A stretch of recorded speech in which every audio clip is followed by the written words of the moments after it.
Ils appelaient ça une demande en mariage. Mais pour quiconque avait encore une conscience, ça ressemblait plutôt à une humiliation publique enveloppée dans la politesse poisseuse du Sud. Le shérif se tenait là sur l'estrade du festival d'été de la ville. Son chapeau légèrement incliné vers l'arrière, son insigne brillant sous le soleil, comme si c'était une croix sacrée. Et devant toute une foule rassemblée pour la fête nationale, il tendait une petite boîte comme s'il offrait une médaille. « Ma belle », dit-il, entraînant sur son prénom comme s'il annonçait une sentence. « Tu rends ce vieux bonhomme fier. Dis oui et je t'offrirai un avenir. » Elle ne bougea pas, ne cligna même pas des yeux. Elle le regarda droite, calme, indéchiffrable. Puis elle lâcha ces mots qui fendirent l'estrade en deux. « Non, shérif, je ne suis pas un trophée. » Le couvercle claqua sec et net, résonnant dans le micro comme un coup de fouet. Son visage vira au rouge, pas à cause du rejet mais de l'humiliation. Sa mâchoire se crispa si fort qu'on voyait le nerf trembler sous sa peau brûlée par le soleil. Quelqu'un toussa. Une autre personne chuchota « Seigneur !» Mais personne n'intervint. Personne n'osa. Sauf une. Une jeune femme au premier rang, Kayla, institutrice, robe fleurie, main tremblante, murmura « Ça suffit, shérif. » Elle a dit non. Le regard du shérif se tourna vers elle, glacial comme une lame. « Tu veux perdre ton boulot pour ça, ma jolie ?» Kayla tressaillit. Ses doigts s'enroulèrent autour de la sangle de son sac. Elle voulait dire quelque chose, ça se voyait, mais ses lèvres se refermèrent. Sa tête s'inclina et elle se rassit. Le silence qui suivit sonnait comme un verdict. La foule n'applaudissait pas. Elle regardait, feignait la neutralité quand son silence avait toujours été une prise de position. Ma belle descendit de l'estrade, le dos droit, la respiration coincée à mi-chemin. Pas par peur, mais parce qu'elle savait ce qui viendrait après. Dans une ville comme Lexington Falls, une fille noire qui disait non à un homme blanc avec une étoile sur la poitrine, ce n'était pas de la bravoure, c'était une trahison. Les messages commencèrent à pleuvoir dès le soir même. Numéros inconnus. « Tu vas le regretter. T'as provoqué le mauvais homme. » Puis un appel. Le ton doux, l'inquiétude feinte. « Salut ma belle, » dit la voix au téléphone. « On m'a dit que t'avais besoin d'un coup de main pour ton voyage. Le musée des droits civiques, c'est bien ça. » Elle aurait dû se méfier. Mais elle était fatiguée et pleine d'espoir, deux choses qui ne font jamais bon ménage dans une partie truquée. L'heure qui suivit ne fut qu'un flou de gravier de menottes en plastique de capuche sur la tête. La voiture empestait la sueur et le vinyle. À l'avant, la musique country sifflotait tandis qu'il plaisantait sur les leçons à donner et les exemples à faire. Puis l'air, froid, ouvert, mauvais, le vent qui rugit au bord d'une falaise, elle se débattit, hurla, et Dean, celui qui riait trop, lui souffla à l'oreille « T'aurais dû sourire, ma belle !» Et tout devint de noir. Elle se réveilla dans la douleur, la vraie, pas celle qui fait hurler, celle qui ronge. Sa jambe était en feu, ses côtes la poignardaient à chaque souffle. De la terre dans la bouche, du sang dans les cheveux, les bras toujours ligotés dans le dos, le corps brisé mais pas vaincu. Au-dessus d'elle, des faucons tournaient. En dessous, les racines de la falaise s'entremêlaient, comme l'histoire de cette ville profonde, violente et trop fière pour avouer quoi que ce soit. Elle se mit à ramper, pas parce qu'elle croyait qu'on viendrait la sauver, mais parce qu'elle n'en avait pas fini. Chaque pierre déchirait ses genoux, chaque respiration sortait en râle, chaque souvenir qui éclatait derrière ses yeux. Il pense que je vais disparaître.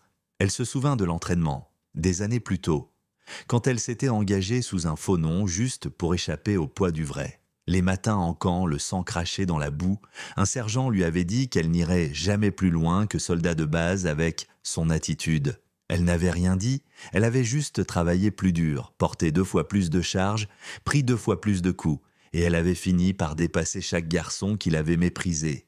Et puis cette nuit-là, dans les dortoirs, ils l'avaient encerclée. L'un avait dit « Tu devrais cirer des bottes, fille, c'est tout ce que les tiens savent te faire. » Elle n'avait pas pleuré, elle n'avait pas frappé. Elle avait attendu, jusqu'à ce que ce même soldat s'écroule d'épuisement sur le terrain. Tandis que les autres paniquaient, c'est elle qui l'avait porté sur 2 kilomètres seule dans le sable, sans dire un mot. Le lendemain, son sergent l'avait appelée « fardeau devenu atout ». Elle se souvenait du moment exact où son regard avait changé quand il l'avait enfin vue. C'est ce même regard qu'elle vit chez le député Roy, une fraction de seconde, à travers le sac, quand elle lui murmura « Tu n'es pas obligé de faire ça ». Ses mains tremblèrent, juste un instant. Il l'avait vu, pas comme un dossier, pas comme un problème, mais comme un être humain. Puis la voix de Cleburne rugit dans la radio « Fais-le, Roy !» Et Roy obéit. Mais il sursauta quand elle hurla Maintenant, ici, le corps déchiré, l'âme encore debout, elle avançait portée par les noms qu'ils avaient de tenter d'enterrer. Elle n'était plus une victime, elle était un témoin. Et ce n'était que le début. Elle atteignit la route juste avant l'aube en 100 pieds aux nues, boitillante, mais avec une lueur dans les yeux qu'on n'y avait jamais vue auparavant. La camionnette qui s'arrêta n'était pas conduite par un héros, juste un homme nommé Blake Ronan, ancien adjoint, mis à l'écart pour avoir sali l'image du département, après avoir témoigné contre 3 collègues yeux blancs. Il la fixa d'abord en silence, puis cligna des yeux choqués. « T'es ma belle Harper ?» demanda-t-il d'une voix grave. Ses lèvres fendues murmurèrent « Pas seulement. Je suis la fille du directeur du FBI. » La cabane où il l'amena n'avait rien d'un refuge. Toit effondré, poussière plus épaisse que les secrets, mais assez sûre pour que la vérité s'y tienne debout, et tout dérapa à partir de là. À midi, le pays entier savait. Son nom, autrefois caché pour la protéger, s'affichait sur tous les écrans. La fille du directeur du FBI retrouvée vivante après une tentative d'assassinat présumée menée par le shérif. Les réseaux sociaux explosèrent. Les hashtags se déchaînèrent. Jazier en justice pour Mabel, Claiborne complot, soutien aux silencieuses. Mais en ville, c'était la panique. Le bureau du shérif verrouilla ses portes. Claiborne prétendit qu'elle avait fugué après une crise émotionnelle. Il déclara qu'il n'y avait eu aucune violence. Il le disait avec cette même voix sucrée qui avait jadis endormi tout un comté. Mais cette fois, personne n'applaudit. Lors d'une conférence de presse improvisée, une voix tremblante surgit dans la salle. Kayla, l'institutrice. « Je croyais en vous, dit-elle à Claiborne, les larmes dans les yeux. On y croyait tous. » Il la regarda comme si elle était une chaise qui parlait. « Vous aimez tous les beaux récits, hein, cracha-t-il. Elle voulait de l'attention, maintenant elle l'a. » C'est là qu'il comprit, elle ne disparaîtrait pas. Et le passé non plus. Le FBI arriva comme un orage silencieux, pas de grands gestes, juste de la précision. Ils scellèrent les pièces, taguèrent les preuves, démontèrent les disques durs comme on arrache des dents à une bête qui a trop longtemps mordu en toute impunité. Et puis ils trouvèrent le dossier, des noms, des dates, pas seulement Mabel, mais aussi sa mère Valérie Harper, avocate des droits civiques disparue en 1999 après avoir accusé Claiborne, alors simple adjoint, de trafic d'armes et de collusion avec un groupe milicien. Claiborne regarda le papier comme s'il lisait sa propre condamnation. « Vous comprenez rien », marmonna-t-il seul dans son bureau. « Vous creusez trop, vous perdez la pelle. » Mais cette fois, c'était lui la terre. La foule se rassembla pour le discours de Mabel. Pas seulement des journalistes, toute la ville. Et tout le pays regardait. Elle se tint droite sur les marches du tribunal, sans uniforme, sans maquillage, juste sa vérité et un micro. « Il n'a pas seulement tenté de me tuer, dit-elle, il a tenté de m'effacer. Comme il a effacé ma mère. Comme il a fait taire chaque voix qui ne rentrait pas dans sa vision de l'ordre. » Claiborne à distance, sous sa casquette, les pointes tremblants.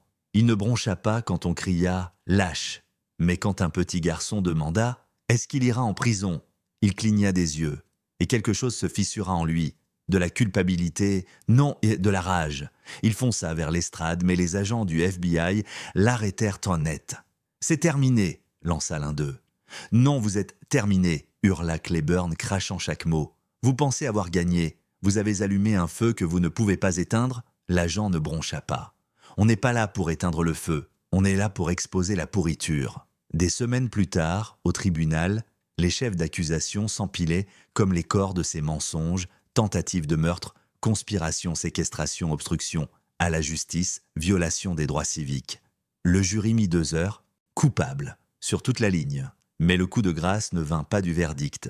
Il vint d'elle, Mabel se leva, en tailleur bleu foncé, aucune mise en scène, pas de colère, juste de la clarté. « Vous avez bâti un empire sur le silence, dit-elle, et vous avez cru qu'on n'allait jamais parler. » Claiborne ne répondit pas tout de suite. Il leva les yeux non pas vers elle, mais à travers elle, comme s'il cherchait encore la version de l'histoire où il gagnait. Il murmura amer, « T'as tout gâché. » Elle répondit d'une voix calme, « Non, j'ai mis fin à tout ça. » Quelques mois plus tard, à New York, elle donna une conférence. Une fillette leva la main. Peau noire, tresse soignée. Elle demanda « Est-ce que quelqu'un comme moi peut devenir directrice du FBI ?» Mais Belle sourit. Pas avec assurance, avec lucidité. « Moi je sais que tu peux, dit-elle, mais il faut qu'Amérique le veuille aussi. » Silence dans la salle, puis applaudissements. Et sans rêve qui naquirent ce jour-là. Quelque part au fond du Texas, une voiture noire s'arrêta devant une ferme en ruine. Ancien QG de miliciens, réduite en cendres, Mais un ordinateur survécut enterré dans du béton encore chaud, parce que la justice comme la mémoire ne brûle pas si facilement. Et quand le rideau tombe sur l'histoire de ma belle, une vérité reste: on peut enterrer un corps, faire taire un nom, mais on ne peut pas tuer la vérité. Quand elle apprend à ramper, puis à marcher, et enfin à courir droit vers le feu. Et vous en pensez quoi? La justice a-t-elle été rendue? Ou est-ce seulement le début? Dites-le en commentaire. Et surtout likez, abonnez-vous et partagez cette histoire si vous croyez encore en la vérité.